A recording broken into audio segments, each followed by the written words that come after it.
don't forget to check out the clip at the end of the video for more information on the channel. But in case you don't get a chance to, let me know your feelings. Share it on the video. That means liking, disliking, commenting, and subscribing. Let me know what you think, and that also helps the channel grow too.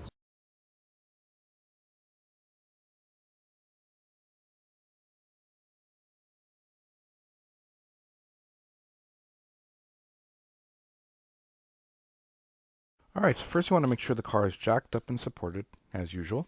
Now that's where your transmission pan is. It's located on the driver's side. Here's the driver's side wheel.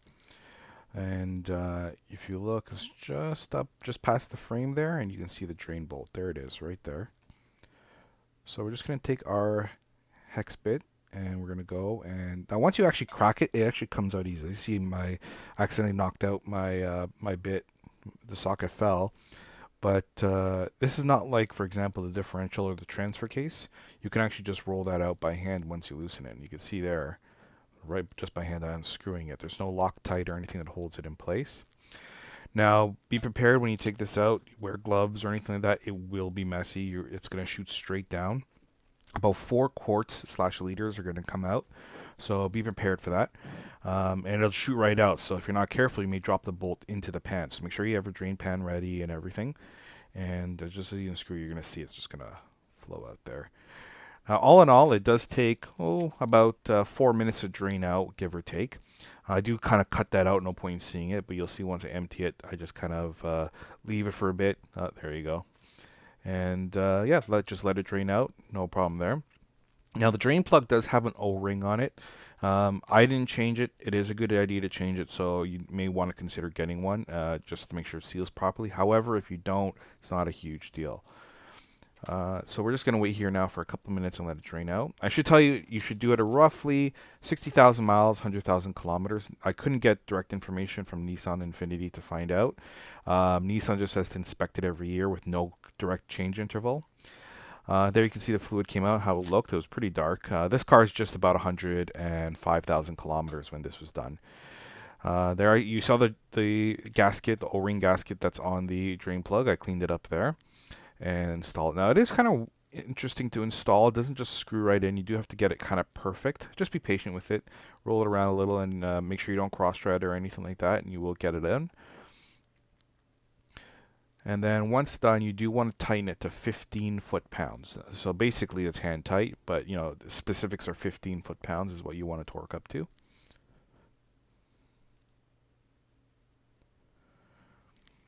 And then that's it. You just tighten it. You can see I'm going to tighten up here, and then we're going to go up, and we are going to, I'll show you where the charging port is.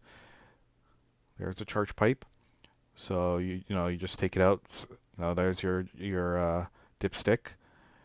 You clean it all up and everything. Now taking it off is tricky because you got to get a screwdriver in, and you got to push in that little clip and pull it out. And for me, I don't know if it's just my car or others, but it is very hard and very stiff to do. I find it harder than doing the bolt itself. But you know, once you push it, you get it out. There's a CVT fluid. I use genuine Nissan CVT fluid NS3. I found it to be the most reliable, best fluid I could find, so that's the one I went with. You can see the difference in the fluid itself. The new CVT fluid's kind of a bluish color. This one's it's really obviously dirty because it's dark, but it also looks kind of reddish. I'm not sure if there's a change in formula or if it just became dark red over time, but you can see the difference in the fluid there. So we're going to go over there. You see I have my thin funnel that's in the charging pipe right now. I'm going to put in just 1 quart. We're going to fill that up, and then we're going to check underneath just to make sure no leaks or anything. Make sure the O-ring has sealed correctly, things like that. You see, we're just going to pour this in here. Just 1 quart. Like all in all, it actually came out to about 4 quarts, like I said. So we'll just do 1. We'll check and see, and then we'll put the remainder in. Now, once it's done, I'll show you after we do the test drive and so on like that. When you're done the test drive, you do want to pull the dipstick back out and check your fluid levels, make sure everything is good. But yeah, we're checking now. No leak. All looks good. Check the ground. All good. And we'll top up. And do make sure you clean up and dispose of your fluid properly. Don't dump it down the sewer or anything like that, for sure. Okay, so now you've done everything on the car, right? So you've gone and topped up your fluids, checked for leaks, closed off your dipstick, make sure that's all looking good. Um, dumped your old fluids like I showed you. Everything is done, so you're all set there, right? So what you'll do now is you'll run the car first. So you'll run it for about 5 minutes. Then you'll just go into the car and go between your gears. Go into reverse, neutral, drive, back into reverse, back into drive, all that sort of stuff, right? So you're just kind of getting the fluid to flow through the entire transmission as best as possible. Once you've kind of completed doing all that, take out the dipstick, check it, make sure all the levels are good. This particular road's bumpy, you can tell the camera's kind of shaking a bit. So once you've kind of checked the fluids, all looks good, top up if you need to, then you're gonna go for a test drive, which is what I'm doing right now.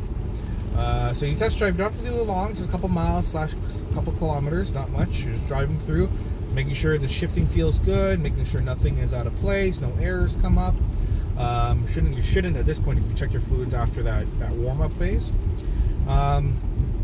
After all that's done, this road's terrible, jeez. After all that's done, you go back, do one final check, pull your dipstick again, kind of check your fluids one more time, make sure all is looking good, and if all looks good, you're all done, all set from here, and enjoy your flush transmission. Now, because again, the transmission holds about 10 liters, just over 10 liters of trans fluid, and when I dumped out, I got about 4 liters out. Obviously, you're not getting everything out at all, not less than half. So you have a few options from here. First thing you can look at doing is drive it for about 300 miles, 500 kilometers, thereabouts, and then do another flush again, and you'll pull out even more fluid. You can even do a third time and pull out even more fluid. It'll never be 100% pure unless you're doing a complete flush. This is just a drain and fill, as the title suggests. So you'll never get everything out, but that's one way to do it. Or another way you can do it, which is like what I do, is you just drain it out every once in a while, maybe once a year or something. Again, you're not getting everything out, but that'll keep it as pure as possible for within your driving conditions. So there's a few things you can kind of look at doing. So yeah, other than that, hopefully the video has been very helpful for you guys and getting your transmission flushed. Of course, there's all sorts of mixed messages you're going to get from Nissan and Infiniti. It says that this is a serviceless transmission. You should never have to service it. That's baloney. That's bullcrap. You have to, no matter what car it is, I don't care what it is, every transmission has to be flushed. Every fluid has to be changed at some point, right? They say it lasts the life of the transmission. If you plan to keep that's based on their kind of predetermined what they think the car will last. If you're really maintaining the car and everything like that, and you want to keep it for long term, like myself, you got to be changing it. So, keep that in mind. You may call the dealership. They're going to give you all sorts of different mileages, all sorts of different things. As I said earlier, you want to do it around 60,000 miles, 100,000 kilometers is a good number. That's when it says to check it. Personally, I just think not even checking. Check it, but change it too. All right, so that's it. Thank you very much. See you guys. Now the YouTube stuff. I always love a great feedback. So make sure right off the bat to subscribe to the channel. Thank you very much. Now, if you like something on the channel, definitely like it. Give it that thumbs up. If you disliked it, thumbs down for sure. But let me know why. That's what the comment section are for. And whatever it is, if you like something, then I know it's working. And if you dislike something, then I know something didn't. But let me know why, so I can continue to build a channel and make it better for me and for you. Aside from that, commenting is great too. So if there's something you can do better, something you can do different, any tips for other viewers, I'm all about that too. So make sure to put that in there. If you have a question about something that's maybe not even related directly to the video, leave that for me as well. Other than that, I want to thank you very much for watching, and I will see you all next video.